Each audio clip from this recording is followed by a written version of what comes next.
নমস্কার বন্ধুরা, পিঙ্কি কিচেনে সবাইকে স্বাগত। আজকের রেসিপি টমেটো ও কারি পাতায় পটল পোস্ত।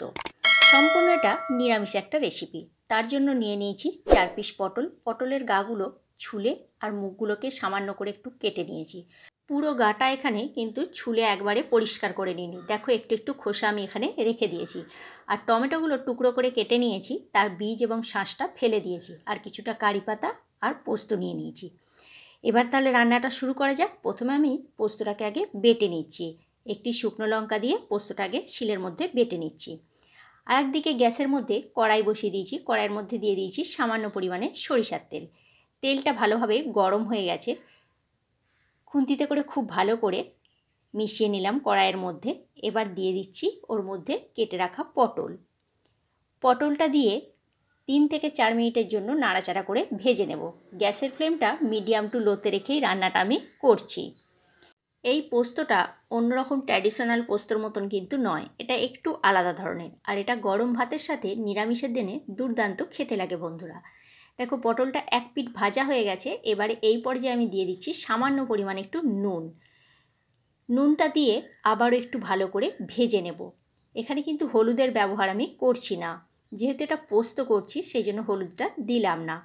দেখো পটল এক পিঠ ভাজা হয়ে গেছে, আর এক পিঠ আমি উল্টে দিয়েছি, আর এক পিঠ আমার লাল লাল করে ভাজা হয়ে গেছে। এবারে এই পর্যায়ে পটলগুলোকে আমি এক এক করে তুলে নিচ্ছি। পোস্ত তো তোমরা অনেকভাবেই রান্না করে খেয়েছো, কিন্তু টমেটো ও কারি পাতায় পটল পোস্ত খেয়েছো কোনো দিন? যদি না খেয়ে থাকো তাহলে এইভাবে অবশ্যই একবার বাড়িতে ট্রাই করো। আশা করছি তোমাদের ভালোই লাগবে। দেখো পটলগুলো আমি তুলে নিয়েছি। এবারে ওই তেলের মধ্যেই দিয়ে দিচ্ছি কিছুটা পরিমাণে কালো জিরে, আর 2টা কাঁচা লঙ্কা, আর কিছুটা কারি পাতা দিচ্ছি, আর কিছুটা কাঁচা রেখে দিচ্ছি। ফোড়নটা কয়েক সেকেন্ডের জন্য নাড়াচাড়া করে ভেজে নিতে হবে। কারি পাতাগুলো দেখো ভাজা হয়ে গেছে, আর কাঁচা লঙ্কাগুলো ভাজা হয়ে গেছে।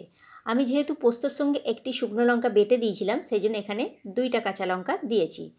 ঝালটা তোমরা তোমাদের স্বাদ অনুসারে দেবে। আমি আমার স্বাদ অনুসারে ঝালটা এখানে দিয়েছি। কারি পাতা ও লঙ্কা ভেজে নেওয়ার পর দিয়ে দিচ্ছি এখানে ভেজে রাখা পটল, আর যে টমেটোগুলো কেটে রেখেছিলাম সেই টমেটোগুলো দিয়ে দিচ্ছি একই সাথে। আবারও 2 মিনিটের জন্য নাড়াচাড়া করে একটু ভেজে নিচ্ছি। বন্ধুরা, ভিডিওটা ভালো লেগে থাকলে আমার চ্যানেলটা সাবস্ক্রাইব করার অনুরোধ রইল। আর ফেসবুক পেজ থেকে দেখে থাকলে আমার পেজটি ফলো করে নিও। আর যখনই ভিডিওটা দেখতে শুরু করবে সবাই একটা করে লাইক দিয়ে ভিডিওটা দেখো। আর বন্ধুদের উদ্দেশ্যে একটা কথা বলছি, ভিডিওটা তোমরা কিন্তু কেউ সম্পূর্ণ দেখছো না। আমার তো ছোট ছোট 4-5 মিনিটের ভিডিও, সেটুকুও তোমরা দেখছো না, ভিডিওটা স্কিপ করে করে দেখছো। ভিডিওটা সম্পূর্ণ দেখার অনুরোধ রাখছি। টমেটো আর পটলটা ভেজে নেওয়ার পর সামান্য পরিমাণে একটু জল দিয়ে দিয়েছি, পটলটা যাতে সিদ্ধ হয়ে যায়। পটলটা ভাজতে ভাজতে অর্ধেক সিদ্ধ হয়ে গেছে, আর বাকি যেটুকু আছে সেটুকু যাতে সিদ্ধ হয়ে যায় সেই জন্য সামান্য পরিমাণে একটু জল দিয়ে দিয়েছি। দেখো জলটা ফুটতে শুরু করে দিয়েছে। এবার ওপর থেকে আমি 5-6টা কারি পাতাকে দিয়ে দিলাম, কাঁচা কারি পাতা, ভাজা কিন্তু নয়। দিয়ে দিলাম এখানে স্বাদ মতো নুন।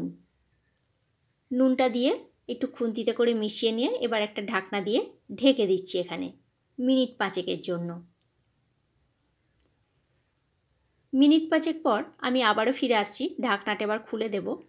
দেখো পটল আর টমেটো একদম গা মাখা মাখা হয়ে এসেছে ঝোলটা, আর পটলটাও ভালোভাবে আমার সিদ্ধ হয়ে গেছে। এবারে এই পর্যায়ে আমি দিয়ে দেব পোস্তটা, যেটা বেটে রেখেছিলাম সেই পোস্তটা এবার দিয়ে দেব। পোস্তটা দেওয়ার পর আর কিন্তু ফোটানো চলবে না। পোস্তটা দিয়ে ভালো করে মিশিয়ে নিয়ে গ্যাসের ফ্লেম অফ করে দিতে হবে। দেখো পোস্তটা দিয়ে দিয়েছি, এবারে গ্যাসের ফ্লেমটা আমি অফ করে দিচ্ছি, আর খুন্তিতে করে খুব ভালো করে এটাকে আমি মিশিয়ে নিচ্ছি। পোস্ত দেবার পর ফোটানো চলবে না, ফোটালে কিন্তু পোস্তর স্বাদটা চলে যাবে। এটা ভাপেতেই সম্পূর্ণ হয়ে যাবে। গ্যাস অফ করে দিয়েছি, এবার একটা ঢাকনা দিয়ে ঢেকে দিচ্ছি। কিছুক্ষণ ঢাকনা দিয়ে ঢেকে দেওয়ার পর তারপরে তোমাদেরকে আমি দেখাচ্ছি। বন্ধুরা, কেমন লাগলো এই টমেটো কারি পাতায় পটল পোস্ত রেসিপিটা অবশ্যই কমেন্ট করে কমেন্ট বক্সে জানিও তোমরা। আর রেসিপিটা একবার হলেও ট্রাই করো।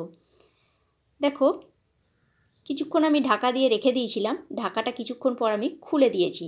পোস্তটা কত সুন্দর দেখতে হয়েছে দেখছো বন্ধুরা, আর খেতে অসাধারণ হয়। গরম ভাতের সাথে এটা দুর্দান্ত খেতে লাগে। এবার এটাকে আমি নামিয়ে নিচ্ছি। রেসিপিটা ভালো লাগলে অবশ্যই একটা শেয়ার করে দিও। আজকের মতো তাহলে এইখানেই, নেক্সট ভিডিওতে দেখা হচ্ছে।